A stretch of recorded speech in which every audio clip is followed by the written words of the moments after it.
Bună ziua la toți! Astăzi vom repara așa un aparat. Acesta este K4 compact. Este o mașină mai veche. Acum ele au fost înlocuite cu K4 mai noi compact. Este modificat, îmbunătățit. Vedem care este problema.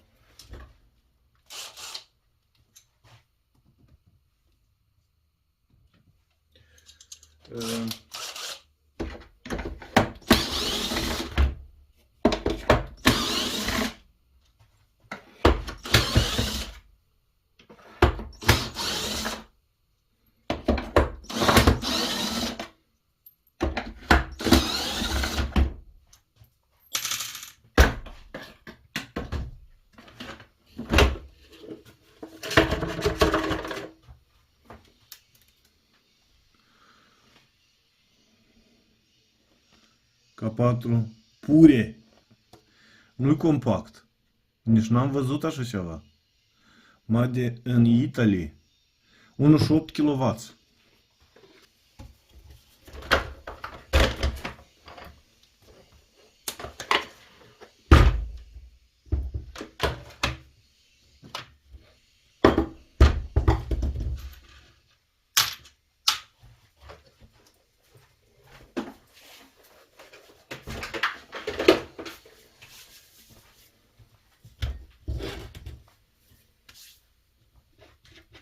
Dar ceva aici e gripat în interior.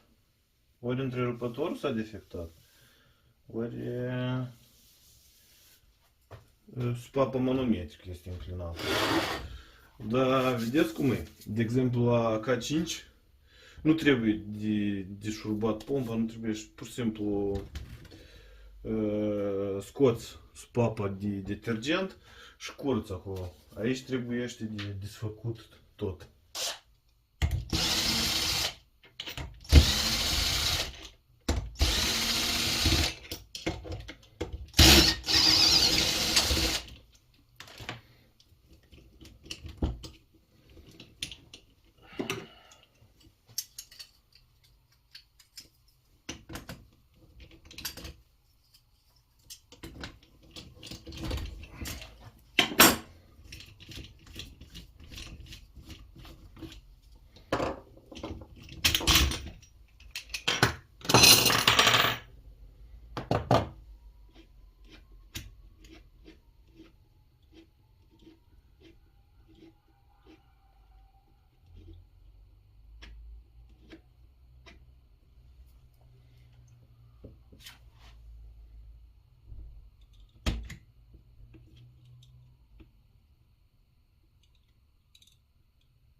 Dar nu știu, și îmi pare că în întrerupător e problema, nu e în spapa manometrică, nu știu, uitam.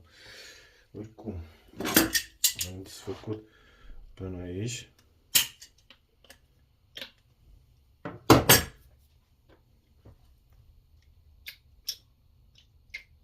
Da, spapa funcționează, vedeți? Nu este gripată. Problema e aici, în întrerupător.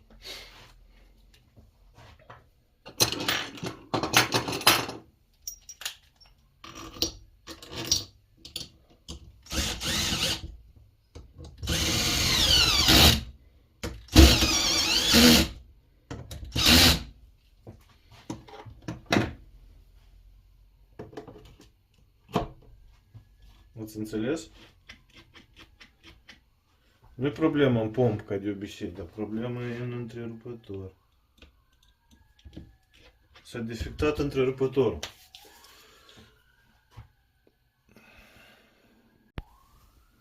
În cazul dat, trebuie de înlocuit toată chestia asta. E să vinde cu tot condensator, tot cu cablu, dar noi vom încerca să o remediem. Ca de obicei. Deconectăm.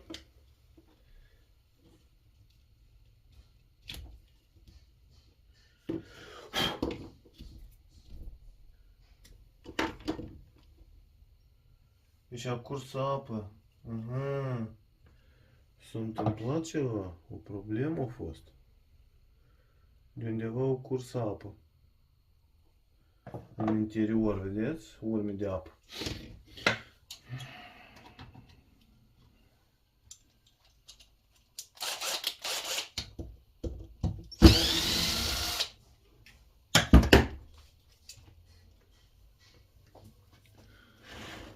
Cam așa, vedeți? Urme de apă. Așa. Un merit apă în interior. Dar de unde? Interesant. Și îmi pare că cu curs de aici, de sus. Trebuie să văd urme. Din altă parte nu are de unde.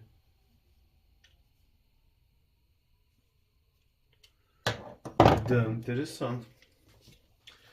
Desfacem.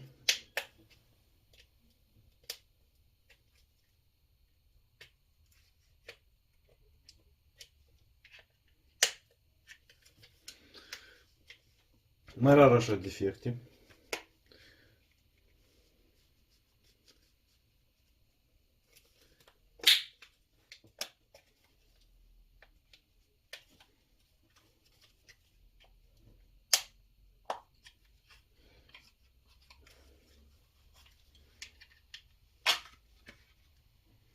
Da. Vedeți care este problema. Undeva aici în interior a nimerit apa și l-a defectat. Și că cum e asta?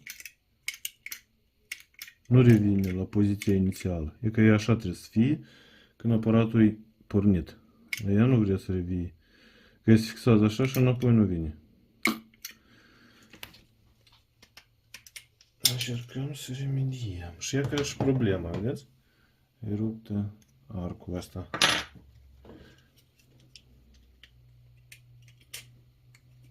Arginit. Arginit. Arcul din vii. Arcul din bloc. De ce nu vii? Eu nu mai pot.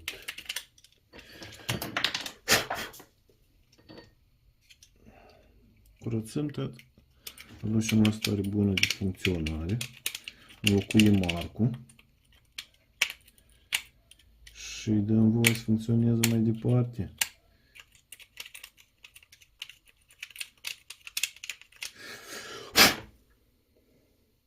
Dar trebuie să înțelegem de unde a nimerit apă în locul acesta.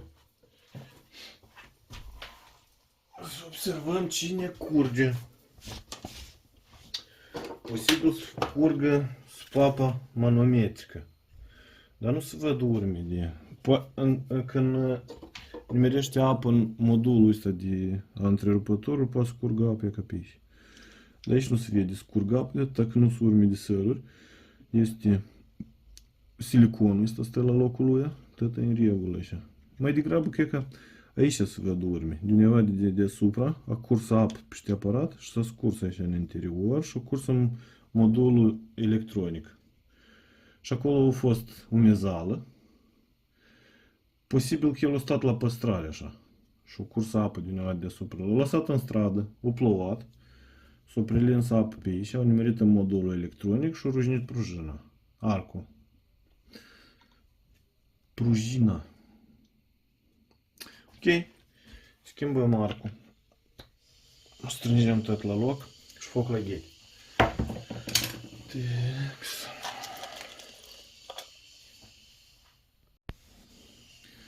Iată cum arată arcul bun și arcul rău. Vedeți? Deosebire.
Acum se aude cum funcționează întrerupătorul.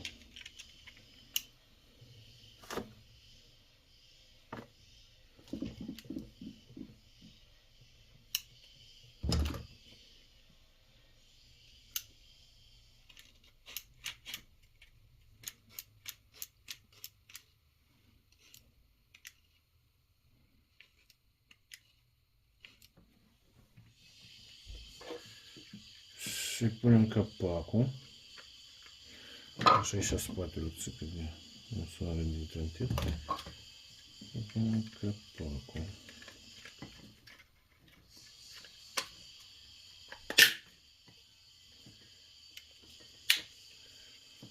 Și am salvat un întrerupător. Da, funcționează perfect. Acum o să vă arăt că într-adevăr funcționează perfect. O să vă dovedesc. Facem așa.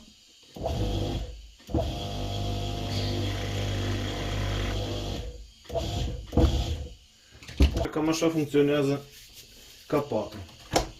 Cred că cu asta spate din chet reparația. De pus totul la loc. Nu mai are rost să mai căutăm ceva. Mașina este într-o stare destul de bună. Uleiul e în ordine.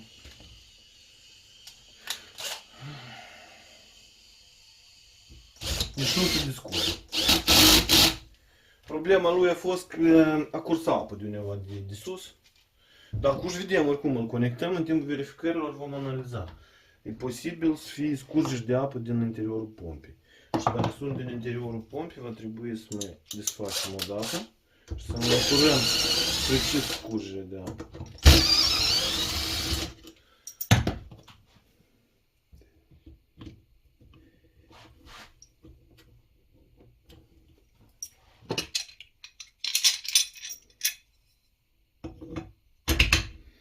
Vedeți însă și un blond ăsta ruginit. Eu a fost aici în partea asta. Undeva aici s-a scurs. Dumnezeu. Să vedem. Poate într-adevăr nu fi fisurat pompa.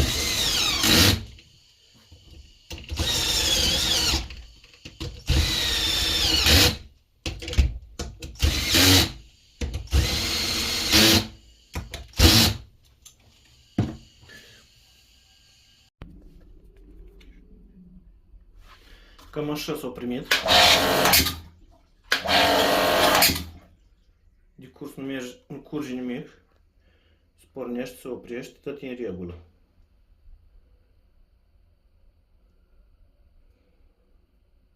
Totul e bine și frumos.